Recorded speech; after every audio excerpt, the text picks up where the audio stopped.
Olá, meus irmãos, graça e paz. Como estão vocês? Sejam todos bem-vindos a mais uma reunião virtual aqui com o Evangelho da Graça de Deus. Vamos crescer juntos na graça e no conhecimento. Vamos desfrutar da vontade do Pai, que quer que tenhamos conhecimento da sua palavra. Queridos, esse é o tema que nós vamos desfrutar aqui neste dia, nessa noite, no seu tempo, né? Se você vai me assistir essa mensagem durante a manhã, durante a noite, enfim, ou daqui a alguns anos. Mas este é o tema: novo céu, nova terra e novas criaturas. Sejam todos bem-vindos, graça e paz mais uma vez. E eu quero conversar com vocês sobre este tema aí. Val Brasil chegou. Graça em espírito também, nosso irmão Danilo. Ô, glória, terra de manto. É uma noite profética, irmãos. Amém, irmãos? Então eu já peço para você ir pegando aí seu copo com água. Pegue aí também seu currículo, tá bom? Amém? Pega seu copo com água. Misericórdia não, irmão. Pega seu copo com água para tomar uma aguinha, para hidratar. Pega seu currículo para entregar para arrumar emprego. Peguei vocês, hein? Serve um café também. Café serve. Cafezinho serve. Então pegue seu copo com água, seu currículo aí, sua chave, né? Vai sair de casa, tem que carregar a chave, que senão não entra, né, irmão? Vamos lá, amados, vamos lá. Então, amados, eu estive analisando algumas mensagens, nós já falamos em algumas questões parecidas, mas aí a gente vai revisando algumas mensagens, trazendo um conteúdo até para elucidar alguns fatos e clarear mais a mente. Estava agora conversando com um irmão aqui no WhatsApp e ele falou como é bom, é importante a gente estar sempre trazendo à tona, revisando essas mensagens que às vezes a gente viu uma vez ou outra, algum tempo atrás, e a gente quer sempre estar desenvolvendo, né, e avançando aí no conhecimento da palavra do Pai. Então nós vamos comentar sobre isso aqui: novo céu e nova terra e novas criaturas. Vocês sabiam que nós já estamos? Talvez você, irmão aí, que entrou aqui pela primeira vez, você que frequenta uma denominação tradicional, evangélica, ou qualquer outra denominação religiosa, e aí você se deparou aqui agora: ô irmão, que canal é esse aí? Fala de quê aí? Nós falamos do Evangelho da Graça de Deus, nós falamos das Escrituras, tá? Como um todo, nós estamos aqui explicando, dentro de um conhecimento que nós temos, a palavra de Deus de uma forma parcial, tá? Ou imparcial, melhor dizendo, sabe? Nós não queremos aqui falar do Evangelho baseado em uma visão teológica de um homem ou baseado em uma visão religiosa, denominacional. Não, eu falo do Evangelho segundo eu aprendi naquela instituição religiosa. Eu falo do Evangelho segundo eu aprendi naquela congregação evangélica. Não, nós falamos do Evangelho, falamos da Bíblia como um todo, das Escrituras, para trazer esclarecimento, mas neutralizando qualquer tipo de, digamos assim, de influência da religião X ou Y, tá bom? Eu sempre digo aos irmãos, principalmente, né, aqueles que se reúnem conosco e alguns irmãos que conversam comigo através de WhatsApp, quando você for ler as Escrituras, quando você for ler a Bíblia, né, como um todo, ler o Evangelho, principalmente as cartas paulinas, você precisa ler o Evangelho, ler a palavra, mas não ler com aquela mente voltada ou inclinada para como aquela religião pensa, como aquele pregador, aquele pastor famoso pensa, porque senão você vai ficar limitado justamente no raciocínio dele. Ah, eu leio a palavra em uma perspectiva pentecostal. Uai, então o que é que você vai? Você já vai ler querendo aprender as línguas dos anjos, labachúria. Por quê? Porque eu tenho uma inclinação, eu tenho uma tendência para esse movimento. Então você não vai aprender, você vai simplesmente ouvir, né, aquilo que você quer ou aprender, entre aspas, aquilo que você já está com vontade de aprender. É aquilo que Paulo disse, né, para os seus ouvintes lá naquele século. Muitos, né, ali aproximando ali o fim daquelas questões, aproximando ali o fim de todas as coisas, Paulo disse: nos últimos dias apostatarão alguns da fé, dando ouvidos a espíritos enganadores e a doutrinas de demônios. Aí Paulo diz: muitos, eles vão tapar os ouvidos, eles terão comichão nos ouvidos, eles não querem ouvir a verdade, mas eles vão amontoar para si doutores e mestres conforme as suas próprias concupiscências. É isso aqui, ó. Não, esse pregador está falando uma coisa que eu não. Não, isso aqui não. Eu quero ouvir aquilo ali. Eu quero ouvir, um exemplo, né? Eu quero ouvir a água orada, a oração profética. Eu quero ouvir a oração forte. Eu quero ouvir colocar a mão na cabeça. Eu quero ouvir línguas estranhas. Então, muitos, no nosso contexto, gostam também, assim como Paulo falou, de amontoar para si doutores e mestres conforme as suas próprias concupiscências. Não, isso aqui eu não gostei. Ah, está escrito, olha como está escrito, olha aqui o contexto. Não, mas não me interessa. Infelizmente acontece também nos nossos dias. Então vamos lá examinar alguns textos com olhos iluminados e neutralizando toda a inclinação religiosa, denominacional. Novo céu, nova terra e novas criaturas. Esse é o tema. Isaías é uma profecia, Isaías 65. Olha lá, Isaías 65. Seja bem-vindo, Débora Nascimento, Manuel, Messias. Olha lá. Vamos que vamos. Isaías capítulo 65, versículo 17. Porque eis que eu crio novos céus e nova terra, e não haverá mais lembrança das coisas passadas, nem mais se recordarão. Pegou aí? Profeta messiânico, ele usado por Deus. E lembre-se de o que Pedro falou. Toda profecia, ela não nasce, profecia bíblica, tá? Estou falando de falácia religiosa. Nós falamos sobre isso na nossa reunião ontem. Não foi aqui, folgou? Voltamos. Nós falamos isso na nossa reunião ontem sobre fortuitos e adivinhações, onde as pessoas dizem que estão profetizando coisa com coisa. Tendo um mau contato aqui, acho que é a cadeira que está encostando, mas vamos lá. Então, queridos, Pedro diz que toda profecia, ela não nasce do homem, mas homens de Deus, inspirados, né, pelo Espírito, profetizaram. Então foi o que aconteceu aqui com Isaías. Ele, homem de Deus, inspirado, né, recebeu ali a revelação do Espírito e profetizou. Porque isso aqui não foi algo que estaria acontecendo ali no momento que o profeta ele declarou isso aqui. Nós entendemos aqui que isso é uma profecia futura. Embora você vá pegar alguns textos e dizer: não, irmão, mas essa fala aqui é uma fala solta que está dentro de um texto onde Deus estava tirando ali os cativos, onde Deus estava ali liberando o seu povo, libertando o seu povo de uma situação do momento. Mas quando se trata de uma profecia, né, justamente lançando para o futuro ali daquela mensagem, nós compreendemos de uma forma objetiva. Por exemplo, quando Daniel ele profetiza, Daniel capítulo 9, versículo 22 ao 27, quando Daniel profetiza que o anjo traz a visão, mostrando para um tempo, para um futuro, onde um príncipe de outro povo iria invadir a cidade santa, destruir o santuário. Então observe que Daniel viveu o quê? 3.000 anos antes de Jesus, de Nazaré?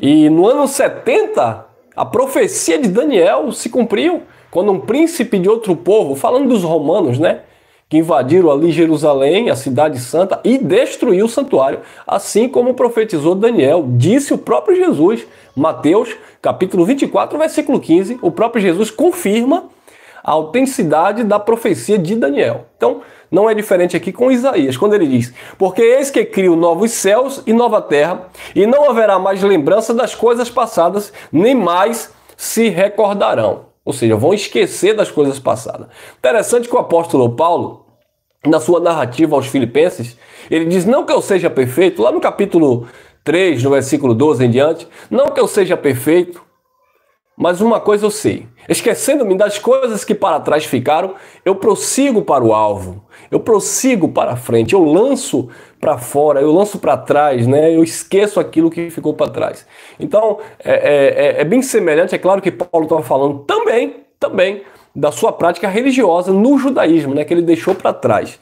Mas a prática religiosa do judaísmo tem a ver também com essa questão velha, antiga, arcaica, né, ultrajada, não no tempo de Isaías, mas já no tempo do apóstolo Paulo, visto que Cristo já tinha morrido e ressuscitado e já estava ali no projeto, no propósito de estabelecer, melhor, já estava começando ali estabelecer novos céus e nova terra e, consequentemente, uma nova criação, uma nova criatura. Então vamos lá. Porque eis que crio novos céus e nova terra, e não haverá mais lembrança das coisas passadas, nem mais se recordarão. Isaías 65, 17. 18. Mas vós folgareis e exultareis, olha lá, mas vós folgareis e exultareis perpetuamente no que eu crio. Então Deus iria criar. E ele estava falando que o seu povo ia folgar. Folgar aqui está falando de descanso, tá bom, amado? Visto que aquele povo tinha um descanso sabático, shabat, né? Eles tiravam um dia de 24 horas para descansar, mas nós sabemos que o descanso profetizado já era Cristo, descansar na obra redentora, na obra calvífica, né, de Jesus. Então, também já era uma profecia para novos céus e nova terra, que nesse novos céus e nessa nova terra teria o quê? Descanso. E teria o quê? Exultareis, teria alegria perpetuamente no que eu crio. Então era isso que Deus ia criar. Deus iria, entenda a coisa, olha o emprego do verbo do profeta Jeremias. Futuro, ou melhor dizendo, Isaías. Futuro para Isaías, não aqui meu Elson jogando para o futuro. Então vamos entender.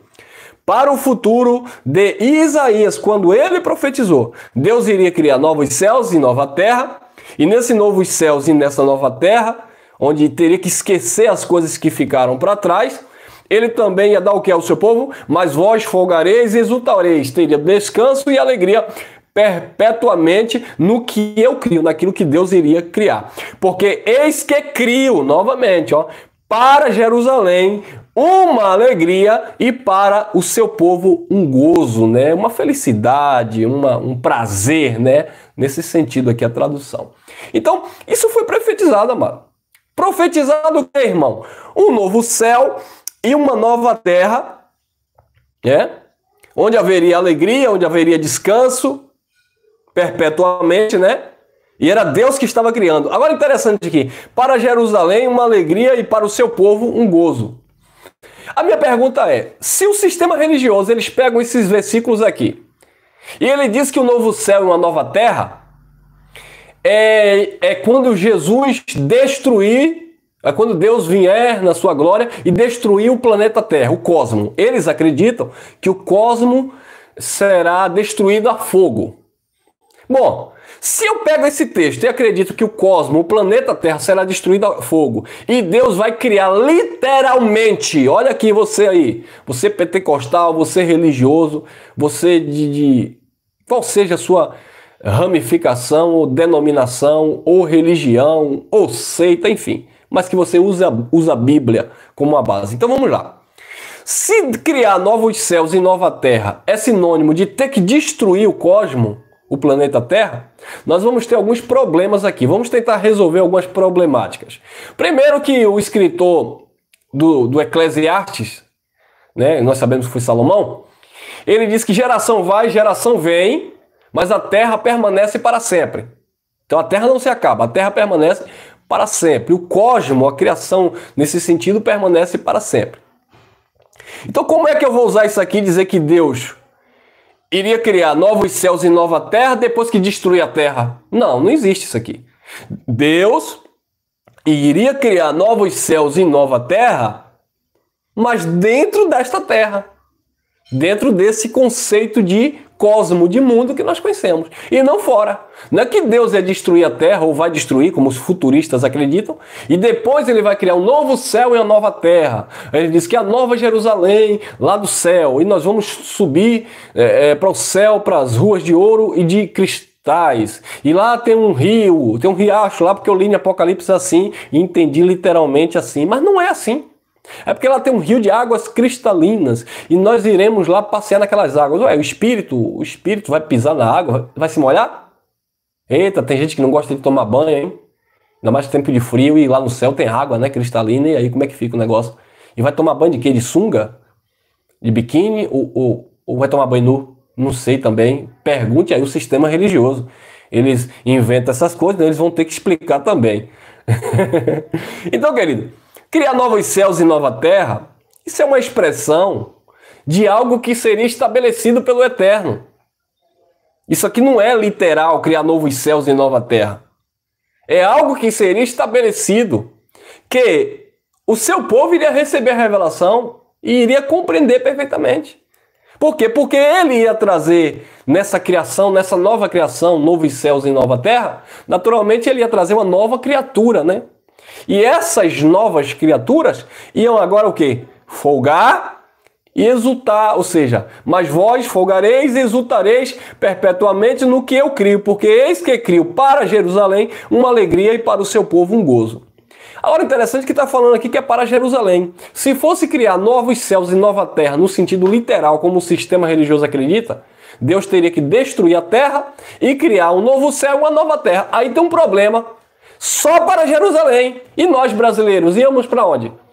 Se eu for interpretar ao pé da letra que novo céu e nova terra é o cosmos que vai ser destruído e Deus vai reconstruir ou criar outro. E aí, ou você pentecostal, você tradicional, você futurista. E aí, Deus vai criar um novo céu e nova terra. Tá, vamos fazer de conta que a gente acredita nessa interpretação teológica rasa. Mas aí, era para Jerusalém. Deus ia dar alegria, descanso, né, para o seu povo, para Jerusalém. Ou seja, para os judeus. E nós? Como diz aquela comediante. E eu fico como? Viu aí o problema? Então vamos lá, com a mente de Cristo agora, resolver essa problemática. Apocalipse, vamos descortinar aí, né? Vamos desvendar os mistérios. Aqui, irmão, aqui, ó, o culto de mistério aqui. O sistema religioso, tá aqui, hoje eu fui no culto de mistério e Deus revelou um bocado de coisa. Ué, que contradição é essa? Era culto de mistério porque era culto de poder, mas Deus revelou um bocado de coisa. Então não era culto de mistério? Teria que ser culto de revelação? Não, eu fui no culto de revelação e Deus revelou um bocado de coisa. Tá, então vamos lá.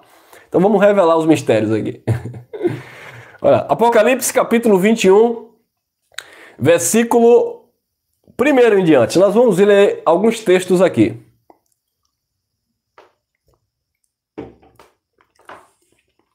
E vi, lembrando, João estava preso na ilha de Pátimo.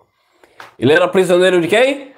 De Roma. Então João não estava falando abertamente. João estava falando por enigmas, figura de linguagem, né? Enfim, como você queira falar, enigma, figura de linguagem, parábola, hipérbole, seja o que você quiser dar nome. Só não era no sentido literal, que o problema é esse. Que o sistema religioso nos ensinou a aplicar os textos no sentido literal. Quem não comer do corpo e não beber do sangue não tem vida com Jesus. E come pão e bebe suco. Porque Jesus deu pão e suco. Foi pão e vinho, né? Quem não fizer isso, não fizer aquilo, porque quer ir tudo de um ângulo ou de uma visão carnal, humana, literal. E não é assim. Então vamos lá. João dizendo na ilha de Pátimo, prisioneiro de Roma, não podia falar abertamente. E ele falava, né, profetizando algo que iria acontecer. Estava próximo ali o juízo, a sentença sobre os judeus, sobre os rebeldes.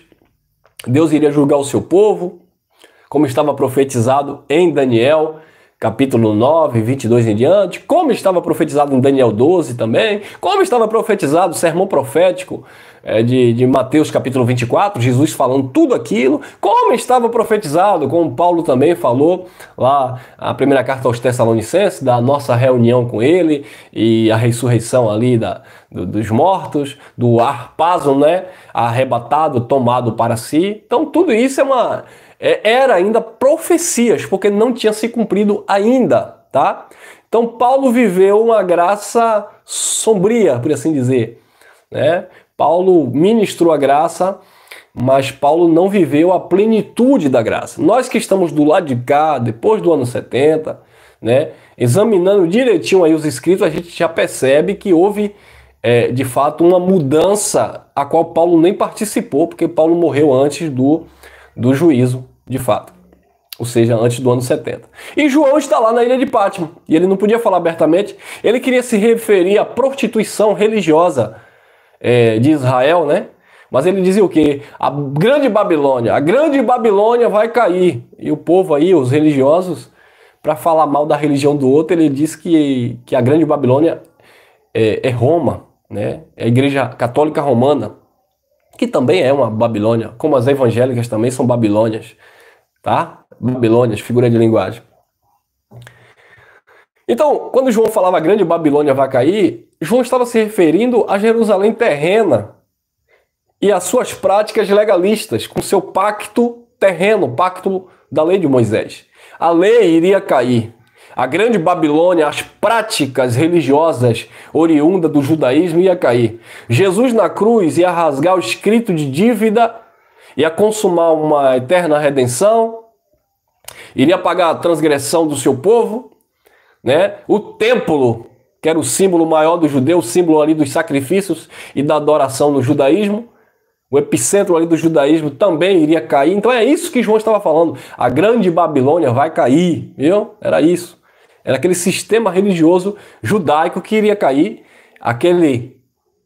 aquela terra velha e aquele céu velho iria cair, desabar, e novos céus, novo céu e nova terra iria ser estabelecida, como profetizou Isaías. Eis que cria novos céus e nova terra, e nesse novo céu que vai ser estabelecido, nessa nova terra que vai ser estabelecida, Deus prometeu dar alegria, da paz, da descanso, principalmente ao seu povo, né? Jerusalém, aos judeus que estavam lá debaixo de um jugo de escravidão. E é Jesus que começa dizendo já: vinde a mim, vós que estáis cansado, oprimido e sobrecarregado, que eu vos aliviarei. Aprendei de mim, que sou manso e humilde de coração, e acharei descanso para as vossas almas. Quando os novos céus e a nova terra fossem estabelecidos, os judeus teriam descanso, de fato, para as suas almas, não é isso?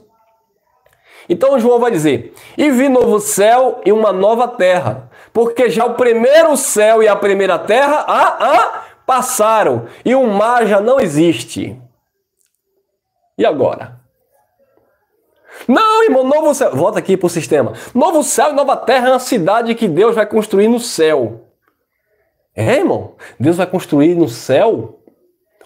Deus vai destruir... Não, vamos lá. Deus vai destruir a terra e vai construir um novo céu e uma nova terra. Não é isso que vocês pensam, vocês do sistema religioso? Irmão, é verdade? E nesse novo céu e nessa nova terra que Deus vai construir, vai ainda para o sistema religioso construir, eu pergunto para vocês: rapaz, não vai ter mar, né? Coitado dos surfistas. Você que gosta de tomar um banhozinho de mar final de semana, você religioso, corta aqui para mim. Você pentecostal que não pode ir durante o dia na praia porque tem muitas pessoas má vestida, então você vai 5 da manhã, como um tio meu dizia.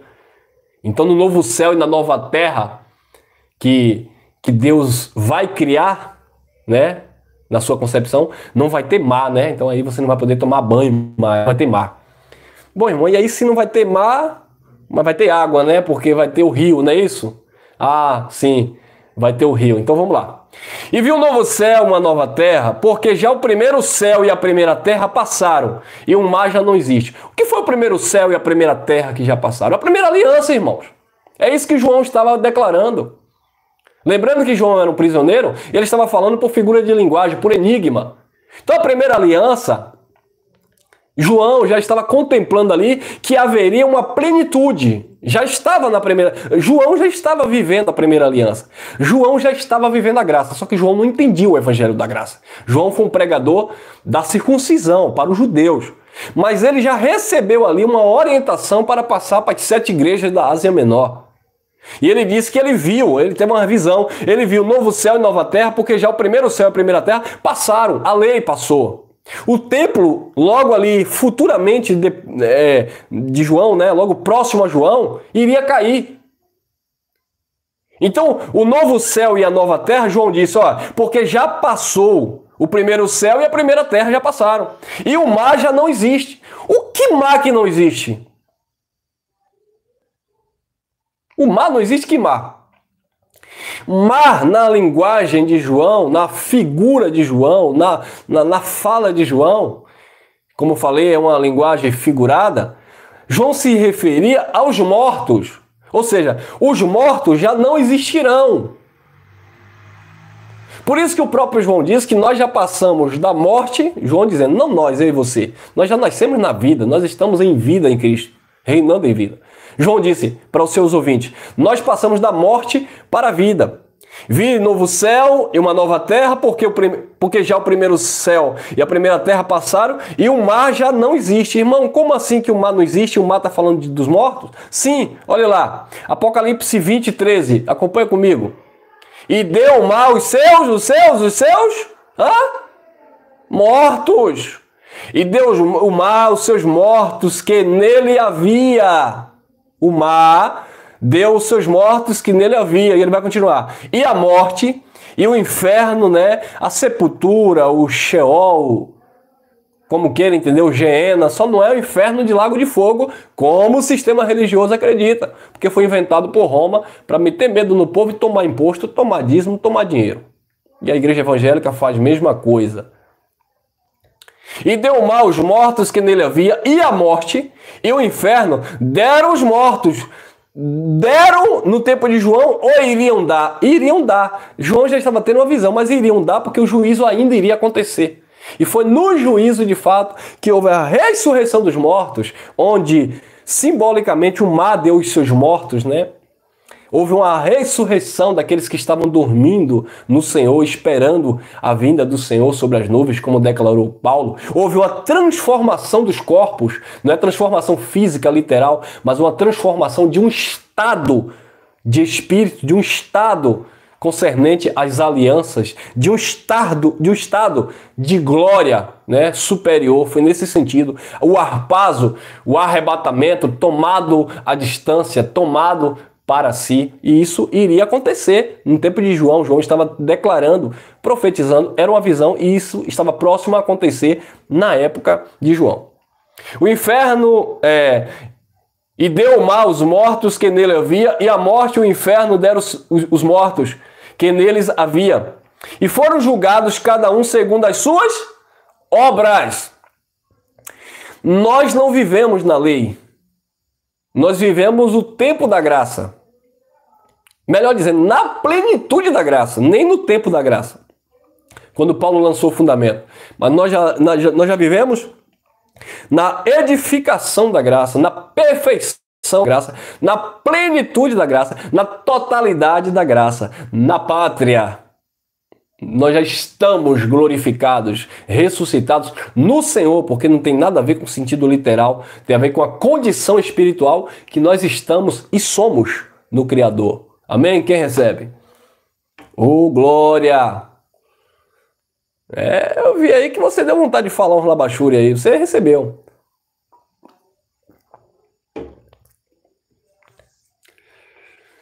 Então, queridos, o mar, ele deu os seus mortos.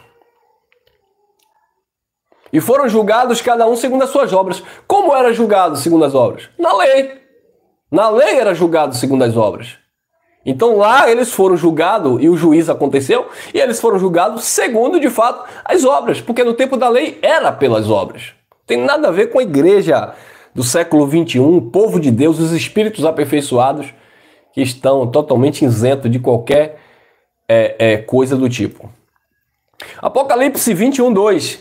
E eu, João, vi a santa cidade, a Nova Jerusalém, que de Deus descia do céu. Nós já falamos há uns 2 dias atrás, que era justamente a nova aliança que desceu dos céus. Então, essa nova aliança que desceu do céu era justamente o estabelecimento de novos céus e nova terra.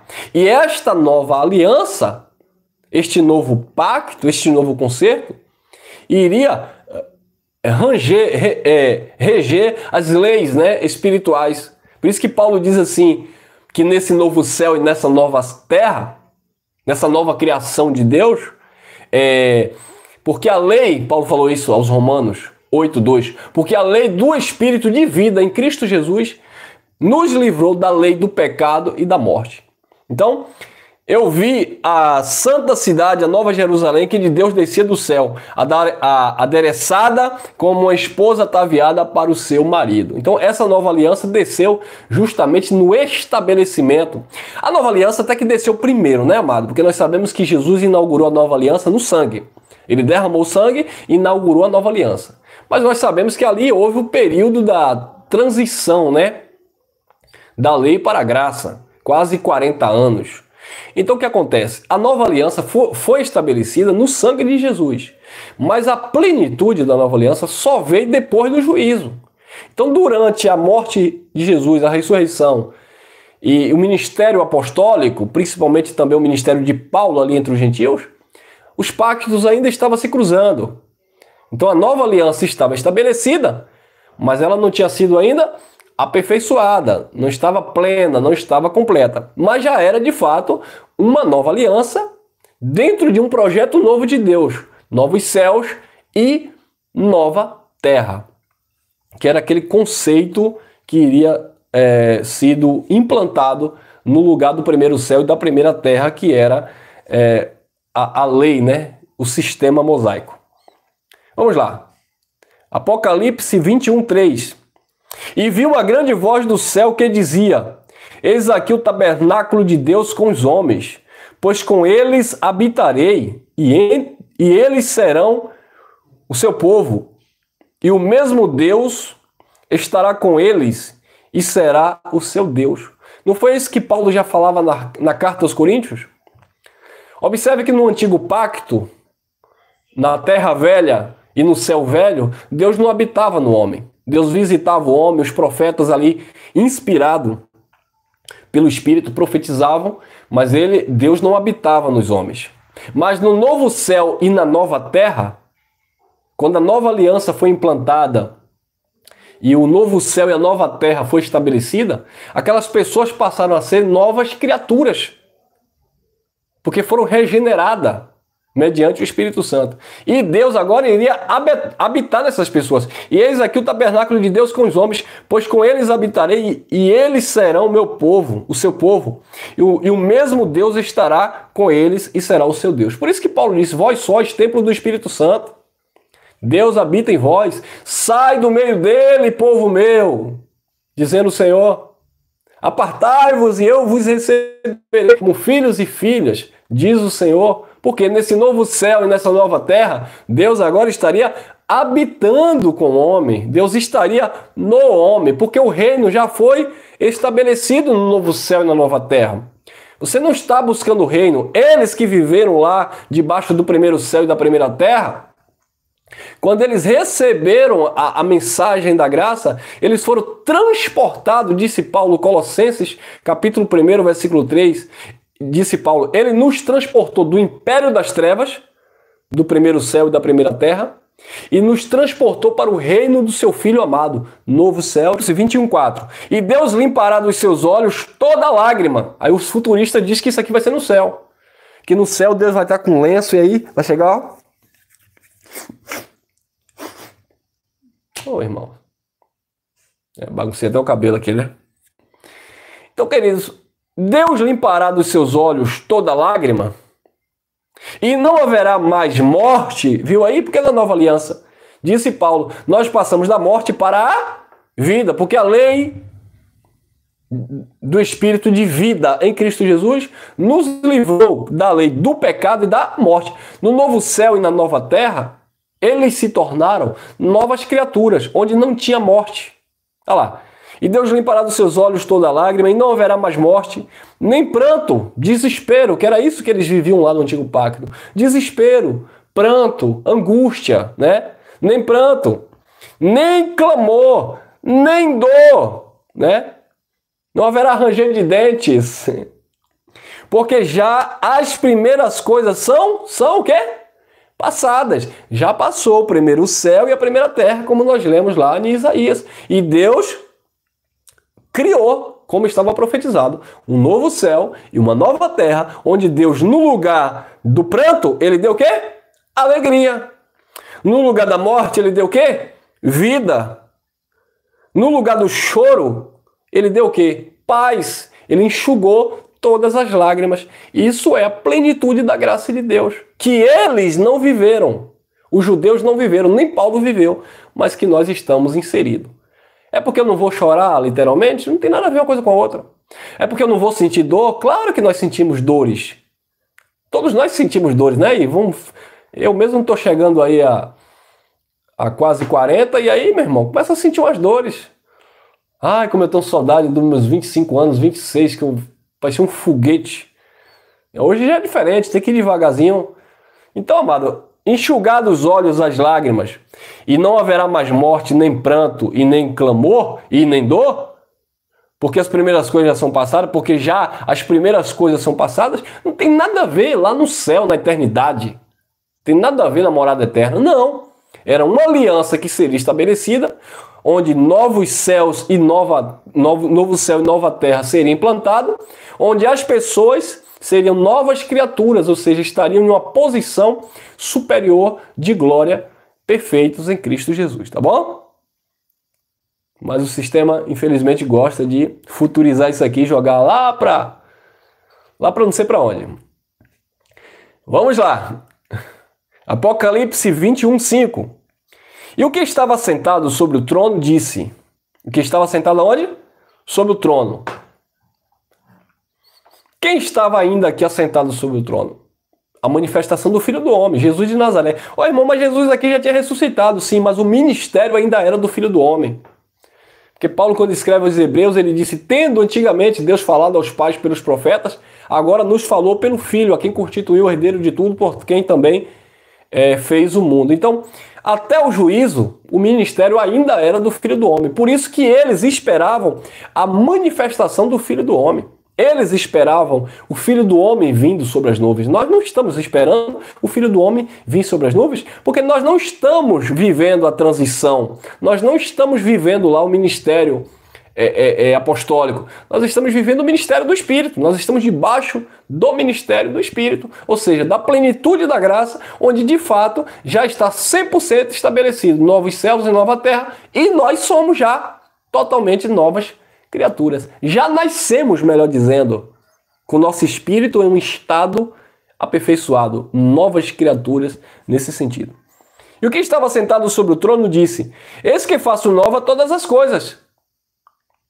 E disse-me, escreve, porque estas palavras são verdadeiras e fiéis. Sim, verdadeiras e fiéis. Olha lá, minha Dinda Cleusa chegou aí, Cristiane também, Maria da Penha, vamos lá. Apocalipse 21:6. E disse-me, está cumprido. Isso aqui te lembra de quê?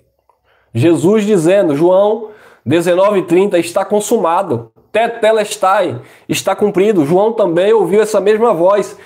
Tetelestai, está consumado, está cumprido. Foi isso que João ouviu. Era uma visão para o futuro de João, né? Porque João ainda estava vivendo, ainda antes do acontecimento ali do juízo em 70. Então João já estava tendo essa visão.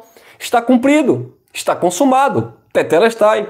Eu sou o Alfa e o Ômega, o primeiro e o fim. A quem quer que tiver sede, de quê? De quê? De graça lhe darei da fonte da água da vida. Foi isso que Jesus de Nazaré propôs para aquela mulher samaritana. Jesus disse, a água que você bebe aí, você vai tornar a ter sede. Mas se eu lhe der a água da vida, essa água vai jorrar dentro de você. O que era que Jesus estava dizendo para aquela mulher? Jesus estava dizendo para aquela mulher, nós podemos entender hoje? Jesus estava dizendo, olha, eu te faço uma nova criatura. Jesus estava dizendo para aquela mulher, eu vou te colocar em um novo céu e numa nova terra, em uma nova posição diante de Deus. Jesus estava dizendo para aquela mulher que não era mais nada humano, religioso, no monte em Jerusalém. Jesus estava ensinando para aquela mulher que seria a partir de então, em espírito e em verdade, perfeição total. Jesus também estava mostrando para aquela mulher que ela tinha que lidar com as situações sociais. Teria que ser educada pela vontade de Deus. Porque Jesus disse, cadê teu marido? Vai, chama. Ela disse, não tenho. Jesus disse, disseste bem. Tiveste 5 e o que tu tem agora não é teu. Largue que não é teu. Ou seja, conserte a sua vida, porque eu te faço uma nova criatura. Você vai viver no novo céu e na nova terra. Você será um espírito aperfeiçoado de graça, tá? Eu vou te dar a fonte da água da vida que vai jorrar em você, mas eu quero também que você deixe essas práticas. Entenderam, amado? Isso é para vocês em graça que pensa que, porque eu estou perfeito, porque eu não preciso louvar, eu não preciso me reunir. Você faz o que você quer. Porque tanto faz como tanto fez, porque nós já estamos no céu, nós já estamos na pátria. Aí quando nós pregamos uma palavra mostrando dentro da revelação que Deus não quer que você viva na mentira, no engano, na prostituição. O Evangelho da Graça também ele nos educa, não para que nós estejamos esperando o juízo ou que estejamos esperando o Filho do Homem, não para que nós estejamos esperando a ressurreição dos mortos, não é isso, porque tem gente que está confundindo as coisas, estão misturando as bolas. Porque a graça não tem mais sentido, porque a graça também, como a lei, já caducou. Porque o Evangelho se tornou caduco, o Evangelho não faz sentido, faz todo o sentido. Porque esse Evangelho que colocou aquelas pessoas em um novo céu e uma nova terra, esse Evangelho que transformou aquelas pessoas de um estado de morte para a vida e colocou como novas criaturas, esse Evangelho nos ensina também a termos bons modos, a termos o nosso caráter moldado, a sabermos frear a nossa natureza humana, a sermos pessoas prudentes, a vivermos, de uma forma que agrade ao Pai, que venha agradar ao Pai, enquanto estamos aqui revestidos com essa matéria. Então, assim, no fator histórico, letra, claro que nós entendemos que se cumpriu no ano 70. Mas no fator para trazer uma edificação e uma educação para a nossa alma, ele vale enquanto existir vida humana e sistema religioso. Agora, eu estava até lendo um comentário ainda agora numa rede social, onde um abençoado ele disse assim, tudo acabou, está tudo acabado.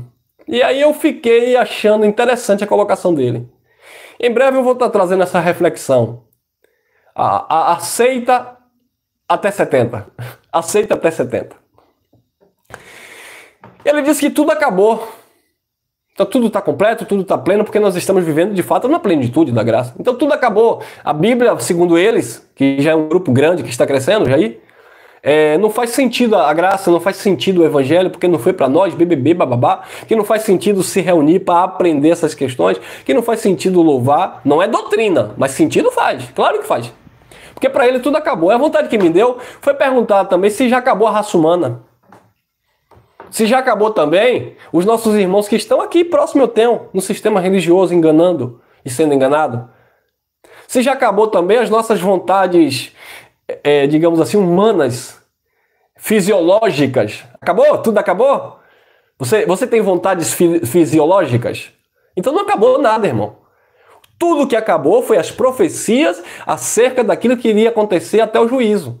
Mas a plenitude da graça, ela continua. E estas informações que nós temos do Evangelho vai nos educar, não para que nós nos tornemos filho ou nos tornemos abençoados, mas porque nós somos filhos abençoados. Então esse Evangelho, que para eles tiveram um propósito, para nós tem outro propósito. Nos libertar de um sistema legalista religioso, libertar os nossos irmãos que estão escravizados no engano, abrir o nosso entendimento, trazer luz de alguns assuntos que lá na igreja evangélica nós não sabíamos, entendeu?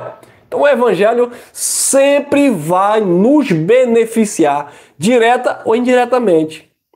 Diretamente nos ensina que o sacrifício e o derramamento de sangue foi para os judeus. Diretamente nos ensina que todas as profecias se cumpriram em Jesus, que no ano 70, de fato, houve uma mudança, uma ressurreição e uma glorificação dos corpos e foi de fato cumprido, consumado todas as coisas. Diretamente nos ensina que Paulo havia mandamentos e ordenanças acerca ali dos irmãos ali que viveram no primeiro século. Diretamente nos ensina que temos muitas coisas aqui nas cartas paulinas, em qualquer texto bíblico, em qualquer parte da Bíblia, que nós sabemos que não se aplica diretamente à minha pessoa, mas indiretamente me mostra a minha posição, que eu estou em Deus. Indiretamente me mostra que eu estou no ministério do Espírito. Indiretamente, ou por que não diretamente, me mostra que na nossa vida, amado, não há nenhum tipo de acusação e nem consequência religiosa ou maldição hereditária religiosa, como as pessoas pensam. Direta e indiretamente, o Evangelho, ou a Bíblia como um todo, ela nos ensina e ela é útil sim. Porque muitos que estão dizendo que hoje não presta, estão anulando uma tamanha libertação que Deus promoveu na mente através desta palavra.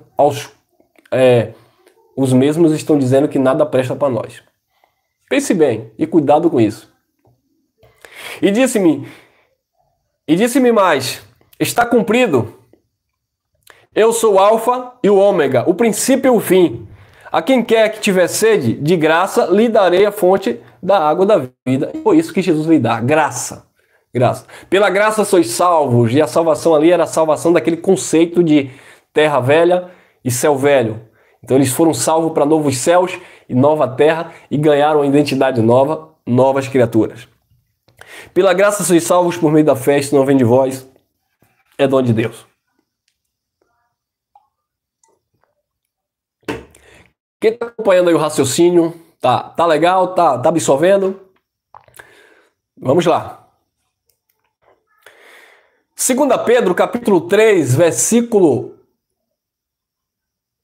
Amém. 2 Pedro, capítulo 3, versículo 7. Isso está dentro de um contexto escatológico, onde Pedro estava vivendo ali próximo ao fim daquele aion, né, próximo ao fim ali daquela era, onde de fato o novo céu e a nova terra iria ser estabelecida definitivamente, né, com juízo, e eles seriam de fato transformados verdadeiramente, ressuscitados, glorificados, seriam de fato nova criatura. E Pedro estava dizendo o seguinte: mas os céus e a terra que agora existem, agora lá no tempo de Pedro, não é agora no meu tempo, não é esse céu aqui e essa terra que existe agora, porque o conceito lá é pactual e não literal, tá?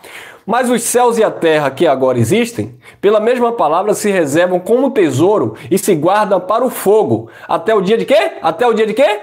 Do juízo. Então, até o dia do juízo, que aconteceu em 70, os céus e a terra ainda existiam.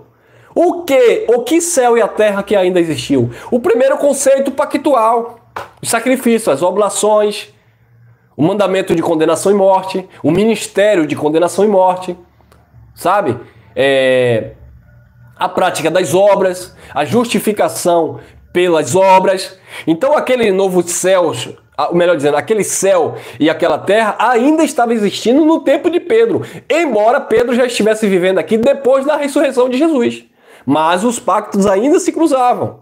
Amém? E é por isso que Pedro está dizendo: mas os céus e a terra que agora no tempo de Pedro, que agora existem, pela mesma palavra se reservam como tesouro e se guardam para o fogo até o dia do juízo e da perdição dos homens ímpios. Então o que aconteceu no juízo? Novos céus, nova terra foram estabelecidas no lugar desse velho céu e velha terra. Os filhos de Deus, os eleitos, predestinados, foram transformados, né? Foram aperfeiçoados, foram glorificados, e os ímpios se perderam. Se perderam os ímpios, no sentido de que não haveria mais ímpio naquela terra, porque haveria uma profecia. Davi já dizia que os ímpios seriam extirpados daquela terra. Ou seja, houve uma extinção, né, daquele projeto de terra ali dos judeus, e houve uma sentença para os filhos da perdição. Então, por isso que nós dizemos hoje que não nasce nesse sentido espiritual, já está tudo definido. Os filhos de Deus já estão separados, já estão do lado da direita, como disse Jesus de Nazaré. Jesus disse assim: no meu reino, os meus filhos estarão, as minhas ovelhas estarão à direita, mostrando para os filhos, e os bodes estarão à esquerda. Então já houve, no juízo lá que Pedro falava, houve a separação, no sentido espiritual, tá? Porque os filhos são espírito. Então os filhos, espiritualmente falando, estariam salvos, garantidos eternamente. Os filhos estariam à direita, os bodes à esquerda. Mas Deus nunca disse que não existiria mais no sentido biológico humano. Claro que nasce biologicamente almas viventes. Claro que nasce, claro que existe no mundo, amado, as duas sementes, tá? Agora, não existe mais a questão de o filho da perdição se tornar filho de Deus. Nunca existiu, melhor dizendo, como a religião acredita. Filho da perdição não se torna filho de Deus. E filho de Deus também não se torna filho da perdição. Então, espiritualmente falando, já está tudo definido. Os filhos de Deus estão salvos, nasceram salvos e permanecerão salvos. Filhos da perdição, eles foram sentenciados lá no juízo, aqueles ímpios ali se perderam e eles biologicamente, da carne e do sangue, eles nascem. Mas eles cumprem aqui sua sentença e acaba e enfim, tá? Mas os céus e a terra que agora existem, pela mesma palavra se reservam como tesouro e se guardam para o fogo até o dia do juízo e da perdição dos homens ímpios, tá? Vamos lá. 3:13, 2 Pedro. Mas nós, segundo a sua promessa. Que promessa? Então, eu e você, nós estamos vivendo debaixo de promessa? Não. Pedro, Paulo, a igreja do primeiro século, eles viveram debaixo de promessa. Nós não. E qual era a promessa? Promessa de ressurreição, promessa de glorificação dos corpos, promessa de novos céus e na terra, né? Como disse o profeta Isaías, ele profetizou que Deus criaria novos céus e na terra. Pedro estava vivendo promessa de se tornar uma nova criatura, ou nova criação de Deus. Então, mas nós, segundo a sua promessa, aguardamos novos céus e nova terra, em que habita o quê? A justiça. Onde é que habita a justiça? Na graça de Deus. Paulo disse: não me envergonhe do evangelho, porque é o poder de Deus para a salvação daquele que crê, primeiramente do judeu e também do grego, do gentio. Aí Paulo diz, Romanos 1,17, porque no evangelho se manifesta ao quê? A justiça de Deus. Então, amado, a justiça de Deus está no evangelho. E o evangelho trouxe justamente esse novo céu e esta nova terra, esse novo conceito pactual.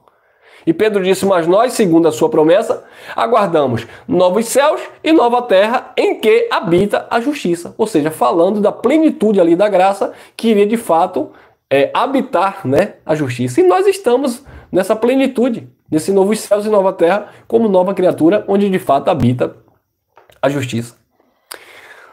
2 Coríntios 5,17, Paulo ainda falando lá atrás, antes do juízo, mas ele já trazia o sentido, né, daquilo que Jesus começou a fazer no Calvário, e ele estava ali ministrando ainda o ministério do Filho do Homem, embora ele pregasse a palavra do Cristo ressuscitado, mas ainda ele estava ali dentro daquele contexto pactual, onde iria cair o templo e etc., como nós temos falado. Como a maioria dos pregadores aí em graça falam, né, irmão? Não vou dizer que eu tenho falado, muitos pregadores falam, tá? Então assim, 2 Coríntios 5,17. Assim que, se alguém está em Cristo, é o quê? Nova criatura é. As coisas velhas, velho céu e velha terra, se passaram. Eis que tudo se fez novo. Olha o que Paulo já dizia. Então a profecia de Isaías que Deus iria criar novos céus e nova terra, onde haveria justiça, onde haveria gozo, né, prazer, onde haveria paz, Aquilo que foi profetizado por Isaías, que Deus iria estabelecer um novo céu e uma nova terra. Paulo estava dizendo assim que se alguém está em Cristo, olha, porque em Cristo já estão vivendo, né? Uma mensagem muito boa que o irmão Geraldo pregou hoje, é o reflexo em Paulo, né? O espelho de Paulo. Então Paulo já estava vivendo ali o reflexo ali, vendo como um espelho, como um latão reluzente, como o irmão explicou. A implantação já existia, mas não existia ainda a perfeição, a plenitude. Então Paulo já estava vendo ali, dizendo, assim que se alguém está em Cristo, nova criatura ou nova criação é. As coisas velhas se passaram, eis que tudo se fez novo. E de fato tudo estava se fazendo novo, né? Tudo estava se renovando.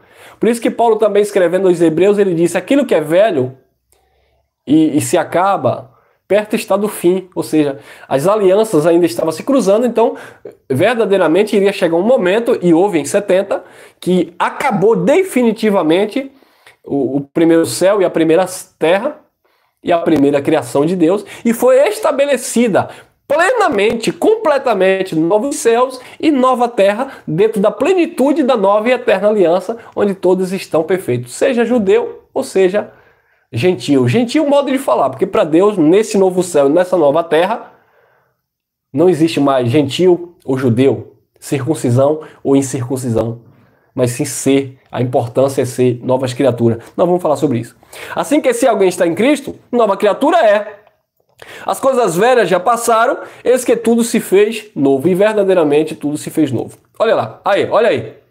Gálatas capítulo 5, versículo 15, Paulo já dizia assim, porque em Cristo Jesus, uma vez que você está em Cristo, nova criatura é, ou estava sendo, as coisas velhas já tinham passado, ou estava passando, tudo estava feito novo, ou estava fazendo novo, né? Porque o ano 70 ainda ia chegar e o juízo final para que definitivamente a plenitude fosse estabelecida. Aí Paulo disse assim aos Gálatas, olha lá, porque em Cristo Jesus nem a circuncisão, nem a incircuncisão tem virtude, valor, poder algum, mas sim o ser uma nova criatura. Então, amados, nós estamos vivendo no novo céu, na nova terra, como novas criaturas, ou criação de Deus. Nós já estamos no novo céu porque nós não estamos na lei de Moisés. Nós já estamos no novos céus e na nova terra porque nós não estamos no pacto de Moisés. E nós já somos nova criatura porque nós nascemos dentro de um pacto perfeito. Eles passaram a ser nova criatura. Eles passaram das trevas para o reino do seu Filho amado. E nós já nascemos no reino eterno. Não mais do Filho amado de Jesus de Nazaré, mas do reino do Criador, daquele que é Senhor sobre tudo e sobre todos. Amém? Porque em Cristo Jesus, nem a circuncisão, nem a incircuncisão tem virtude alguma, mas sim o ser uma nova criatura. E nós somos nova criatura. Nem a circuncisão, nem a incircuncisão. O que é a circuncisão? Circuncisão era o sinal, né, digamos assim, da aliança, o sinal primordial daquele que tinha um pacto com Deus na primeira aliança, daqueles que faziam aquela aliança, aquele voto com Deus para obedecer ali a lei de Moisés. Resumidamente, a circuncisão era a lei de Moisés, tá? A lei. Então Paulo disse, em Cristo Jesus, nem a lei, nem a circuncisão e nem a incircuncisão, a graça, quando Paulo começou a ministrar para os não-judeus que não precisava do sinal da circuncisão, que não precisava guardar o sábado, que não precisava dar o dízimo, que não precisava jejuar, né, que não precisava batizar nas águas. Quando Paulo começou a ensinar isso, né, para os gentios, aqueles que não eram judeus, então, em Cristo, quem já está nele, nem a circuncisão, nem as práticas da lei, nem a incircuncisão, porque eu não pratico as obras da lei, tem valor algum. Por isso que Paulo, falando aos Romanos, capítulo 14, ele disse, olha, naquele contexto, naquele conceito, hoje a gente pode falar porque isso é uma coisa caduca, arcaica, vencida, que não faz sentido. Hoje a gente fala e a gente tenta ensinar os irmãos. Mas no tempo ainda que eles estavam vivendo a transição, Paulo disse, olha, Romanos 14, Paulo disse, aquele que come carne, não julgue quem come legume. E aquele que come legume, não condene também quem come carne. Aí Paulo disse, um faz diferente dia. E o outro, para Deus, todos os dias são iguais.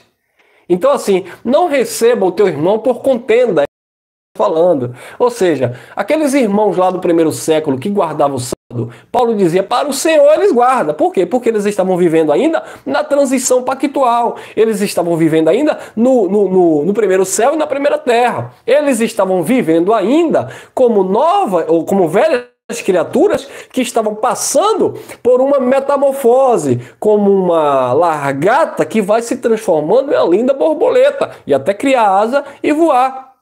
Então, Paulo estava falando para aquele povo, não julgue quem come carne ou quem não come, não julgue quem guarde sábado ou quem não guarda, naquele tempo, porque Deus o recebeu para si, naquele tempo, porque os pactos estavam se cruzando. Mas visto que já aconteceu o juízo, o novo céu e a nova terra já foi estabelecida e nós já somos novas criaturas, então nós não vamos querer ver os nossos irmãos se matando, guardando um sábado de 24 horas, ou dando dízimo, ou pagando preço no monte, fazendo jejum, praticando essas obras que era oriunda do primeiro céu e da primeira terra, oriunda da velha criação, da velha criatura, e nós hoje em graça estarmos aqui desfrutando da plenitude. Infelizmente alguns pregadores da graça estão perdendo o foco. Que não precisa pregar, que não precisa falar, que não precisa... Ô, irmão, vamos ministrar a graça para esse povo, vamos ministrar a plenitude da graça, vamos mostrar para este povo que nós já estamos no primeiro céu, que nós nascemos, melhor dizendo, no primeiro céu e na primeira terra, e na nova terra, né?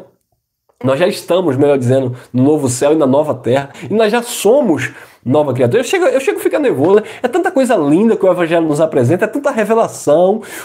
Gente, eu tô aqui cheio de revelação de Deus. Eu fico nervoso de alegria, porque é tanta coisa boa que a gente tem para explicar, para mostrar para os irmãos se libertarem. Mas infelizmente a gente tem visto aí alguns procurando piolho em cabeça de carrapato. Ou eu tô criando algum sistema aqui. Por isso que eu amo reunir os meus irmãos. Vou estar em feira, irmã Sônia, em breve vou estar em feira de novo com vocês. Vou passar a manhã toda com vocês, vou almoçar lá com vocês. Prepare que eu vou para a Feira de Santana. Já me convidaram eu vou. Os irmãos querem se reunir, a gente passar uma manhã, um feriado, não sei, talvez no feriado, quem sabe, do próximo mês. E a gente vai estar lá, irmão. Então é lindo se reunir em graça, na plenitude da graça, explicando essas coisas, orientando os irmãos nessas coisas, para que os irmãos também orientem a outras pessoas que estão passando por momentos, né, no sistema religioso tradicional. Então isso não é bom? É maravilhoso. Não é errado se reunir, é sistema cantar, é sistema pregar a graça. Então também é sistema ficar no YouTube falando ao público, né? Porque em Cristo Jesus nem a circuncisão nem a circuncisão tem virtude alguma, mas sim o ser uma nova criatura. Então como é que as pessoas vão saber que são nova criatura? Como é que as pessoas vão saber que já estão nos novos céus e na nova terra? Como é que as pessoas vão saber que já ressuscitaram no Senhor? Quem estava morto ressuscitou. E nós já nascemos totalmente aperfeiçoados no Senhor. Como é que as pessoas vão saber que primeiro céu e primeira terra estava falando da primeira aliança e não do cosmo que é fogo? É só perguntas que eu quero fazer agora, para encerrar. Tá? Como é que os irmãos do sistema religioso vão saber que dízimo se aplicava aos judeus e era dado lá na Casa do Tesouro quando existia o templo, que não é dado para ser dado na igreja evangélica? Como é que os irmãos vão entender que Jesus era pastor dos judeus e não nosso, porque nós não estamos debaixo do ministério de Jesus de Nazaré, mas debaixo do ministério eterno do Espírito Santo? Como é que as pessoas vão entender, amado, essas questões se nós não falarmos do Evangelho eterno? Então essa conversa de tudo acabou, tudo completou, não precisa falar mais nada, porque depois de 70... Então não fala nada, fecha a boca, fica todo mundo mudo. Porque depois de 70 ninguém fala mais. Depois de 70 não existe mais sistema religioso. Depois de 70 não existe mais engano. Depois de 70 não existe mais... Claro que existe, irmão. Como eu falei, tudo acabou dentro de que conceito? Ou você que diz que tudo acabou... acha que Deus, o Pai, o Criador, o Eterno, o Espírito Santo, que você diz que habita em você, que talvez daqui a pouco vai dizer que nem habita mais o Espírito Santo em lugar nenhum. vai achar que uma vez que você é um adúltero, mentiroso, espancador, pedófilo, né? Se bem que tem alguns aí que dizem que isso tudo é vontade de Deus. Você que pratica o que é mal, que tudo acabou, então pode fazer à vontade, pode... É isso? Tudo acabou? Vai dizer que tudo acabou para quando alguém entrar em um carro e apresentar uma arma e cometer um assalto, tomar o celular, tomar dinheiro. Não, tudo acabou, já está tudo perfeito. Quando alguém tentar te fazer um mal, que isso não aconteça, não estou aqui praguejando, você olha para a cara dessa pessoa e diz assim: ô irmão, você não sabia? Não, meu irmão, que tudo acabou, tudo já está completo. Aí o camarada está com a arma na cintura, o camarada está traficando, está vendendo droga para o seu parente.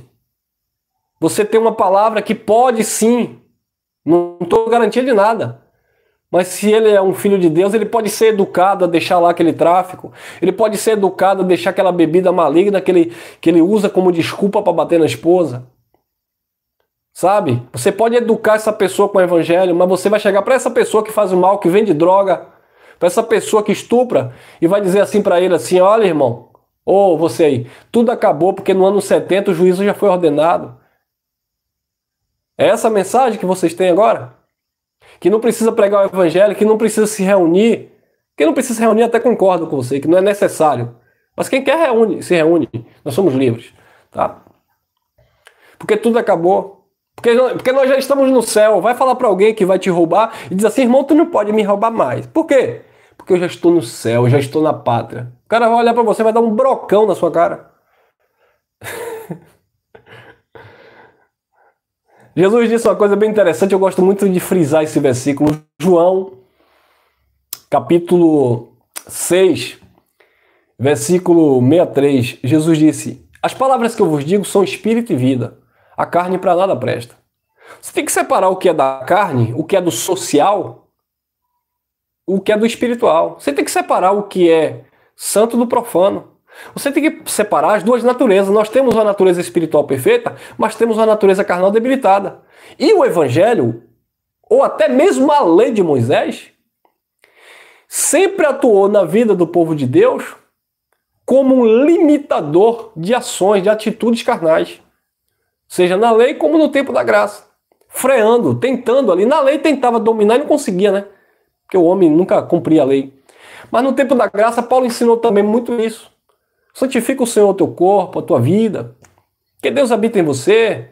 Deus não quer a vossa prostituição, Deus quer a vossa santificação. Deus não vos chamou para a ira. De onde vêm as guerras, como disse Tiago, as contendas entre vós, porventura não vem dos vossos membros que guerreiam aí em vocês? Então será que hoje, porque no ano 70 se cumpriu? Porque tudo acabou? É? E aí? Essas coisas aí onde o evangelho nos traz uma orientação e uma edificação mútua, não serve? Tá bom? Vamos lá. E eu encerro aqui Efésios capítulo 1, versículo 10. De tornar a congregar, convergir em Cristo todas as coisas, na dispensação da plenitude dos tempos. O tempo iria se cumprir, né? Em 70 se cumpriu. Na dispensação da plenitude dos tempos. Tanto as que estão nos céus, como as que estão na terra, porque Deus já criou, por intermédio de Cristo, por intermédio da manifestação do Filho do Homem, que começou lá em Jesus de Nazaré, Deus já estabeleceu novos céus, nova terra e novas criaturas. Amém? Graça e paz, abençoados, e até o nosso próximo encontro, querendo nosso Papai do Céu. Se inscrevam, compartilhem, deixem seu like. E vamos que vamos.